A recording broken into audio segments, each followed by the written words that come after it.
Oke, kembali lagi di Battle of Komik. Masih ngomongin tentang lingkaran setan di dalam penjara.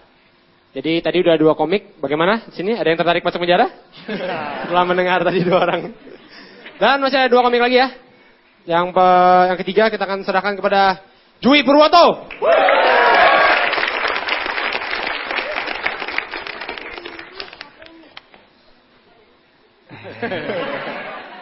Assalamualaikum warahmatullahi wabarakatuh.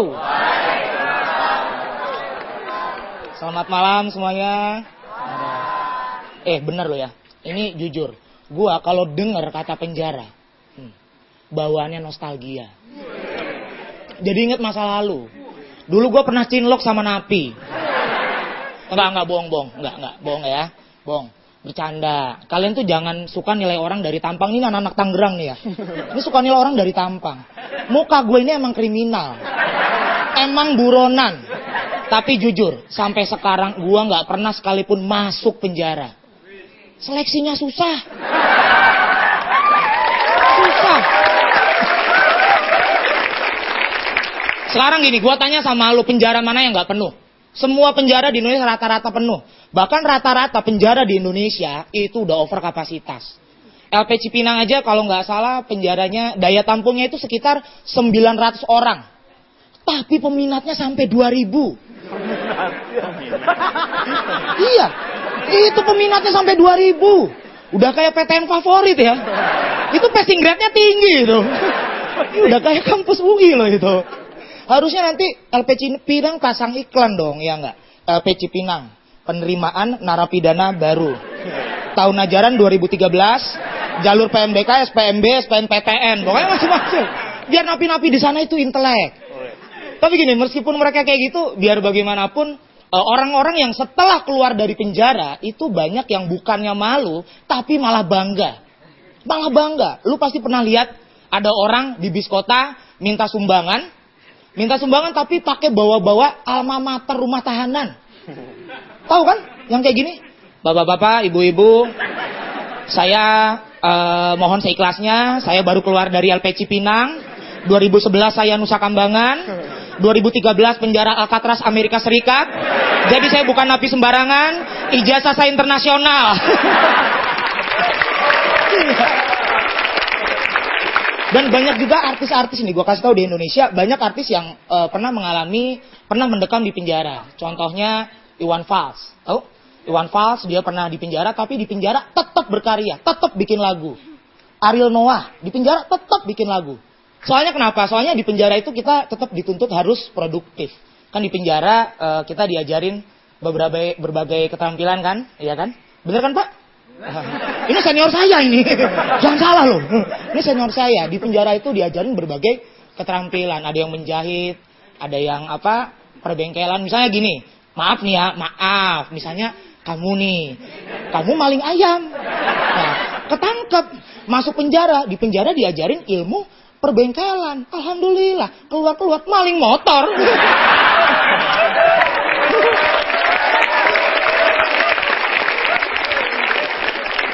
Nah, kalau koruptor beda. Kalau koruptor, gue yakin koruptor ketangkep di penjara. Begitu di penjara dia diajarin ilmu peternakan. Alhamdulillah. Begitu keluar, jadi berhenti nyolong duit rakyat.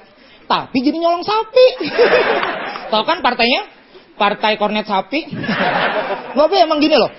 Sekarang jadi koruptor itu enak. Koruptor ketangkep masuk penjara. Nah, di penjara itu enak. Boleh bawa apa aja. Boleh bawa kasur, AC, TV, kulkas, gayung, bak mandi. Pokoknya semuanya. Ya kalau gitu, koruptor ngapain di penjara? Udah kayak tempat tinggal ya. Udah aja teralisnya bawa ke rumah. Sama aja. Harusnya kayak gini. Koruptor itu harusnya punya penjara yang khusus. Nggak usah bikin penjara di rumah. Nggak usah bikin penjara di di LP Cipinang atau di Nusa Kambangan. Nggak usah. Penjara khusus koruptor 1. Di Ragunan. Biar masyarakat tahu kalau itu perbuatan binatang. Selamat malam gue aja. Tepuk tangan untuk Jui. Oke, ini dia yang terakhir. Kita sambut Semi, not a slim boy. Selamat malam. Gua kasih tahu ya, kenapa penjara? Apa itu penjara?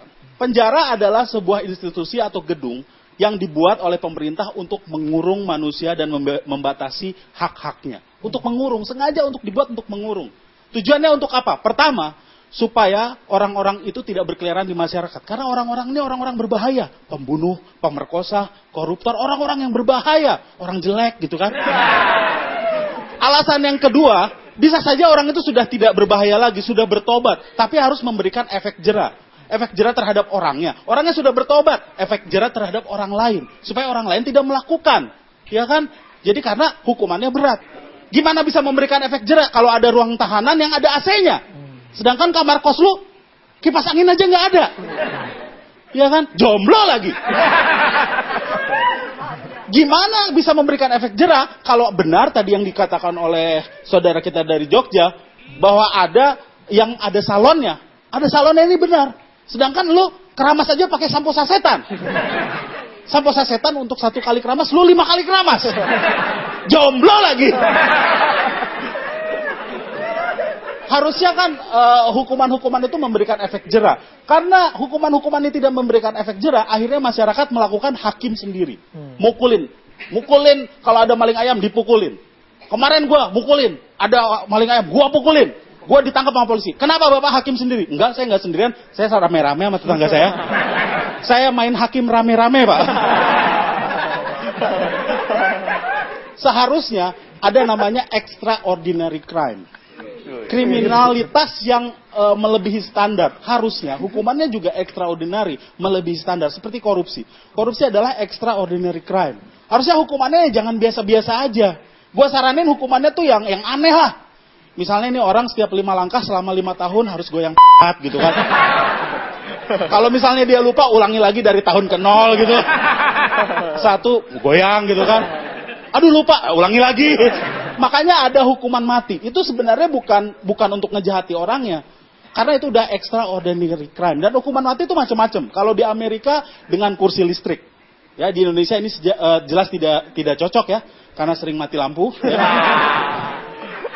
Hukuman mati itu banyak ya. Kalau zaman dulu ada yang dipancung, ya kepalanya sampai terpisah dari badannya. Ada hukuman mati disuntik mati, ada yang ditembak. Tapi yang paling nggak enak itu hukuman mati di Malaysia. Itu digantung. Itu nggak enak. Pacaran digantung juga nggak enak kan? Ini sebenarnya kita pacaran atau jadian sih? Kamu kayak pemerintah Malaysia deh.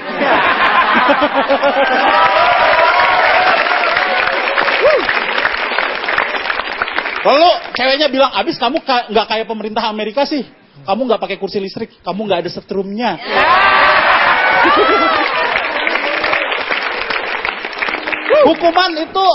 Hukuman mati ini kalau dilakukan pada koruptor, ini berbahaya di Indonesia.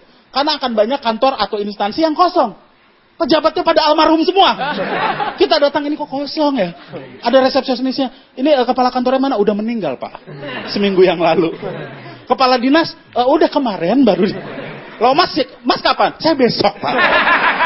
Lagi nunggu petinya.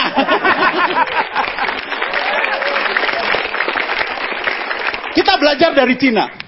Di Cina ada Perdana Menterinya, Zhu Rongzi. Tahun 98 dia dilantik dan dalam inaugurasinya dia bilang, karena waktu itu banyak kasus korupsi di Cina. Kirim aku 100 peti mati. 99 akan aku kirimkan untuk koruptor. Dan sisakan 1 buat aku kalau aku korupsi. Keren kan? Ya mungkin dia ngomongnya nggak seperti itu ya. Karena pakai bahasa Cina ya. Instant time full lento. Saat malam, nama gue Semi.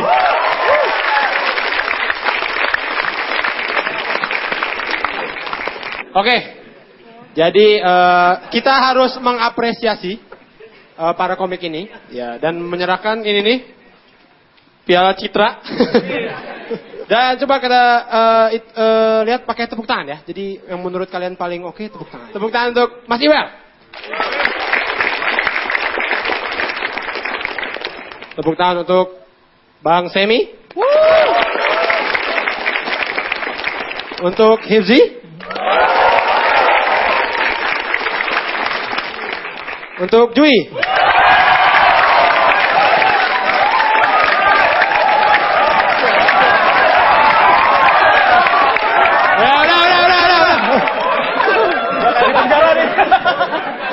beneran nepokin atau lu pengen ngusir dia sebenarnya?